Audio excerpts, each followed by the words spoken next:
کہ جو فیصلہ آیا ہے الیکشن کمیشن کے فیصلے کو انہوں نے قلعدم قرار دیا ہے. اب ظاہر ہے انہوں نے حکم تو جاری کر دیا ہے, اس میں کے پی کا ذکر نہیں ہے, لیکن جو حکم جاری کیا ہے 14 مئی کو الیکشن کرانے کا, حکومت کراتی ہوئی نظر آ رہی ہے آپ کو 14 مئی کو الیکشن؟ مجھے تو حالات خراب ہوتے نظر آتے ہیں. اگر یہ بدماشی پہ اتر آئے تو خون خرابہ ہوگا جی. لوگ ایک دوسرے کو ماریں گے, لوگ ان کا پیچھا کریں گے, لوگوں کے حالات بہت برے. میں بالکل سمجھتا ہوں کہ ایف کے بندیال کے بیٹے عمر بندیال کو تن دینا چاہیے ان کو آرٹیکل 6 میں, اور ان کو توہین عدالت کا ان پر پرچہ ہونا چاہیے, اور 190 جو ہے ان پر لگنی چاہیے. اور جس طرح پہلے 2 پرائم منسٹر گئے ہیں, تیسرا بھی اسی کھڑے لائن جانا چاہیے, کیونکہ آیا ہی کھڑے لائن سے. یعنی آرٹیکل 6 کی جو باتیں ہو رہی ہیں شیخ صاحب, یہ بات ہو رہی ہیں آرٹیکل 6 کی ٹھیک ہو رہی ہیں؟ بعض کا تو میں پریشان ہو جاتا ہوں, رات کو دو گولیاں کھاتا ہوں, کیونکہ سحری وقت اٹھنا ہوتا ہے. کہ حالات تو میں اپنے محلے میں جاتا ہوں تو مجھے ایسے لگتا ہے کہ میرا محلہ جینیس ہو گیا. جسٹس کارنلس کا فیصلہ وہ انتظار کر رہا تھا, اور میں جسٹس منیر پہ ہی پھنسا ہوا تھا. میں کہہ رہا تھا کہ بڑا پریشر ہوگا. ریڈی والے کے پاس بھی جی موبائل فون ہے, وہ بھی اپنا دن گاہک تو آگو ہی نہیں رہا, وہ فون سے گزارا کر رہا ہے. میں پولیٹیکلی تو حالات اچھے نہیں دیکھ رہا, لیکن اگر کوئی یہ سمجھ رہا ہے کہ ایمرجنسی لگ جائے گی, مارشل آ جائے گا, یہ بھی ان کے بس کا بات نہیں ہے. کیونکہ لوگوں کا خوف اتر چکا ہے.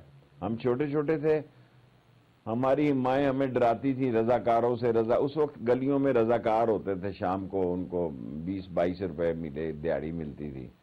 تو مائیں کہتی تھی سپاہی ہے باہر ہے.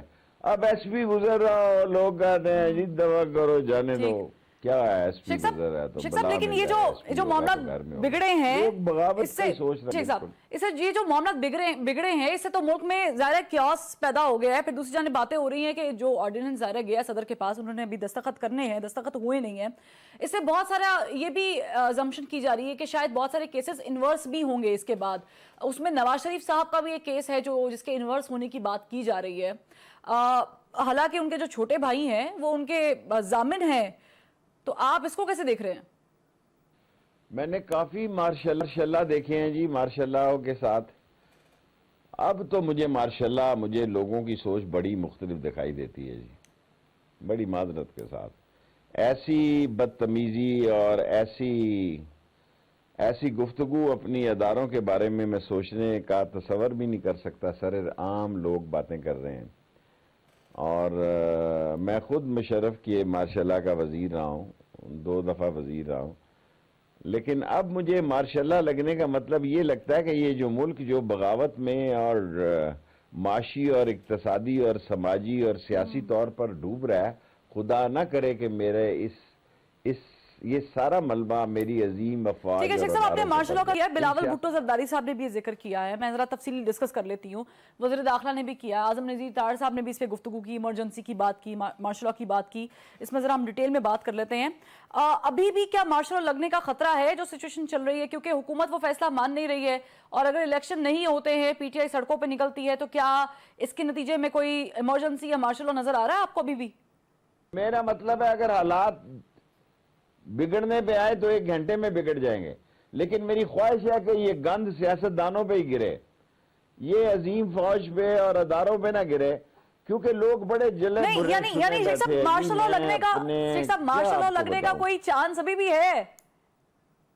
فوج کو تو سوچنا چاہیے کہ وہ اس گند سے اگر دور رہی ہے تو بہت اچھی بات ہے, لیکن بالآخر انہوں نے ملک کو بچانے کی ذمہ داری ان پر بھی عائد ہے, اور سپریم کورٹ کے فیصلوں کی پابند ہے. سپریم کورٹ آئین کی پابند ہے, جو آئین کہے وہ سپریم کورٹ نے کرنا ہے, اور جو سپریم کورٹ کہے وہ فوج نے, اداروں نے, بیوروکریسی نے اور سیاستدانوں نے کرنا ہے. ورنہ آرٹیکل 6 ہے اور حد کے عزت کا کورٹ کا جو ہے. ٹھیک ہے, لیکن شیخ صاحب فوج چھوڑو جی, کوئی اور یہی چاہتی ہے کہ ظاہر ہے کہ ان پہ بات نہ آئے, کیونکہ سیاستدان فرنٹ فٹ پہ کھیل رہے ہیں. تو اس کو کیسے دیکھ رہے ہیں, کیا بیچ بچاؤ یا بچ بچاؤ کیا جا رہا ہے؟ میں روزے سے ہوں, عمران خان کا اس وقت تک تو کوئی رابطہ نہیں ہے, اور یہ جتنی بے وقوفیاں ان لوگوں نے کر کے اس کو لیڈر بڑا بنا دیا ہے. عمران خان کو واقعی مریم نواز کا اور ان کا مشکور ہونا چاہیے. میں آن اوتھ کہہ سکتا ہوں کہ اس وقت تک اداروں سے عمران خان کا نہ رابطہ ہے. میری خواہش ہے کہ یہ رابطہ ہو, یہ نہیں ہو رہا, اور یہ بکواس ہو رہی ہے باقی سب کچھ. اور عمران خان کو لیڈر بنانے میں پی ڈی ایم کا لیڈر تو وہ پہلے ہی تھا, لیکن ہماری پوزیشن بڑی خراب تھی. اگر اب ہم الیکشن میں جاتے تو ہماری وہی حال ہوتا جو اب ان کا ہونا, ضمانتیں ضبط ہونی ہیں ان کی. ٹھیک, اگر ہم اس وقت کی حکومت میں رہتے اور آج الیکشن ہونے جا رہے ہوتے تو ہمارا منہ اسی طرح کالا ہوتا جس طرح اب ان کا ہونا ہے.